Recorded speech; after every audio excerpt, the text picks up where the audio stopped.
আজকের লক্ষ্মীর বার বিতরণ অনুষ্ঠান এবং আলোচনা সভায় আজকে আমাদের মধ্যে উপস্থিত আছেন আমাদের মুরব্বী নুরুল আমিন ভাই, তারপর আমাদের ডাক্তার শানু ভাই, আমার বন্ধু আলমগীর, তারপর আমাদের রিটায়ার্ড ভাই আছেন একজন, এবং বাজারের যারা ব্যবসায়ীবৃন্দ এবং বাজারবাসী এবং যারা আজকের বিশেষ অতিথি আমি বলবো, যারা রিক্সা টমটম সিএনজির যারা ড্রাইভার, মেনলি তাদের উদ্দেশ্যে এগুলো বিতরণ হচ্ছে।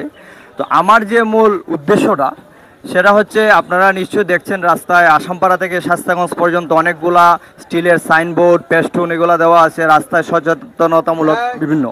তো এগুলো দেওয়া হচ্ছে, মূল কারণ হচ্ছে যে আমার ভাই বড় ভাই তিনি অ্যাক্সিডেন্টে মারা গিয়েছেন। সে উদ্দেশ্যে আমি চিন্তা করেছি যে আমার এই ক্ষুদ্র সচেতনতার চেষ্টায় যদি একটা দুর্ঘটনাও কম হয়, এটা আমি মনে করব যে যথেষ্ট। তো এই জন্য, এবং আমি আরেকটা জিনিস হচ্ছে, আমি নিজেও বাজে খরচ করতাম, ধূমপান করতাম। তো এগুলো আমি গত 1.5 বছর ধরে করি না, এবং এটার থেকে যে টাকা সঞ্চয় হয়, আমি মাসে 4-5 হাজার টাকার সিগারেট খাইতাম, পান খাইতাম। তো আমার বছরে 60,000 টাকা, 1.5 বছর আমার 90,000 টাকা। আমি রাস্তায় অলরেডি 1 লাখ টাকার উপরে সাইনবোর্ড পেস্টুন লাগিয়েছি, এবং আপনাদের জন্য ক্ষুদ্র একটা লক্ষ্মীবার নিয়ে আসছি। আর সবচেয়ে বড় কথা হচ্ছে, রাস্তায় যখন আপনারা গাড়ি চালান সারাদিন আপনাদের জীবনটা ঝুঁকিতে থাকে।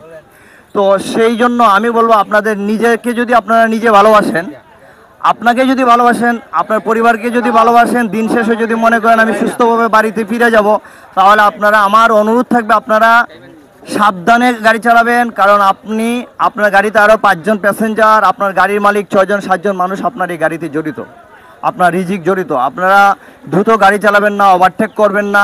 রিজিকের মালিক উপর আল্লাহ, কোনো না কোনোভাবে ব্যবস্থা হবে।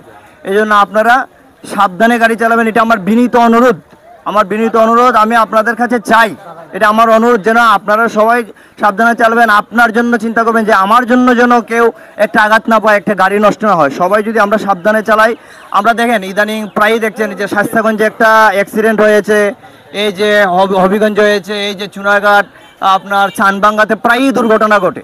কিন্তু আমরা সচেতন হওয়ার জন্য আমি এগুলো আসলে লাগিয়েছি, কিন্তু সেটা কার্যকর করবেন একমাত্র আপনারা। কারণ আমরা যারা প্যাসেঞ্জার, আমরা কিচ্ছু করার নেই। আপনারা যারা গাড়ি চালান, দয়া করে আমার অনুরোধ, বিনীত অনুরোধ, আপনারা সাবধানে গাড়ি চালাবেন। আরেকটা জিনিস হচ্ছে, আমরা প্রতিদিন 100-150 টাকা ফালতু খরচ করি, বাজে খরচ। দেখেন আমরা কি বলি, বাজারে জিনিসপত্রের দাম, আমরা কিভাবে চলবো, কিভাবে খাবো।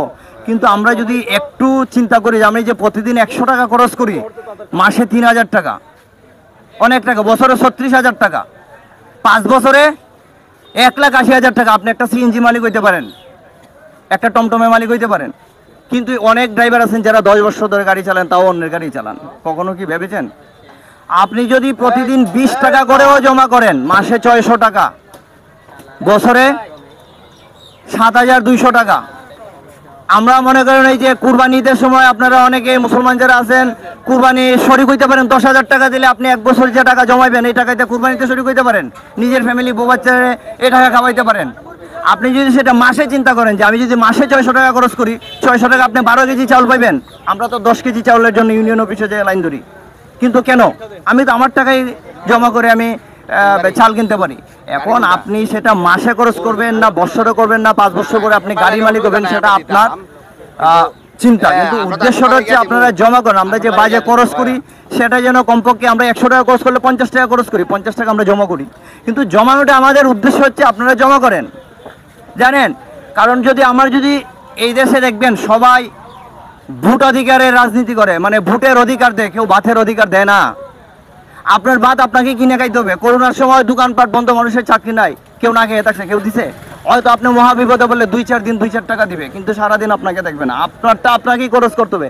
আপনি যদি 100 টাকা বাজে খরচ করেন, দিন শেষে কি করেন?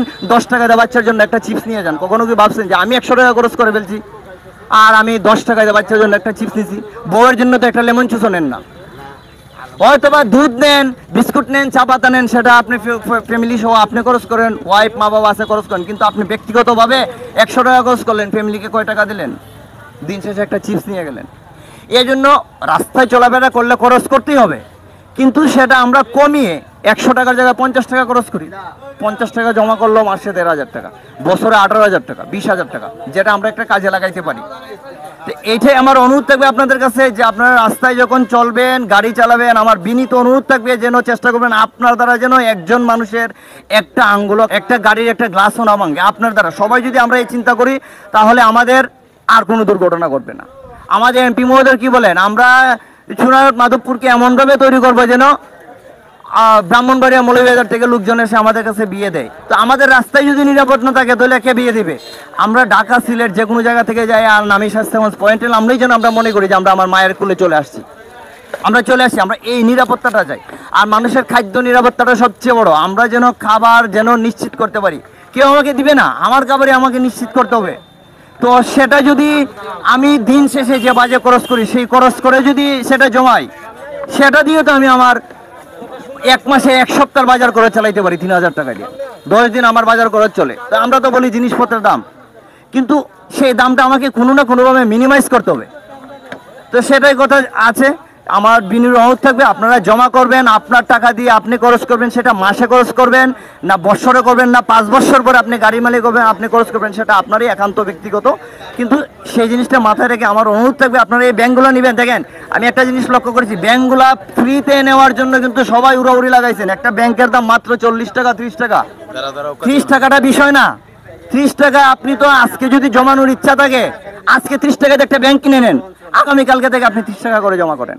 কিন্তু সেটা না, আমরা কি আমাকে দেন, আমাকে একটা ভাই 30 টাকা তো একটা ব্যাংক, এটা নিয়ে যদি বাড়িতে ফেলে রাখেন তাহলে কোনো কাজ হবে না। আপনি আজকে 30 টাকা দিয়ে কিনে নেন, কালকে থেকে জমা করেন, সমস্যা কোথায়?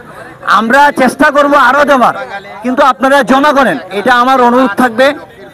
সবাই ভালো থাকবেন, সুস্থ থাকবেন, সাবধানে গাড়ি চালাবেন এবং নিজের জীবন, নিজের ভবিষ্যৎ, নিজের পরিবার নিজে নিশ্চিত করবেন। সবাই ভালো থাকেন। ধন্যবাদ সবাইকে।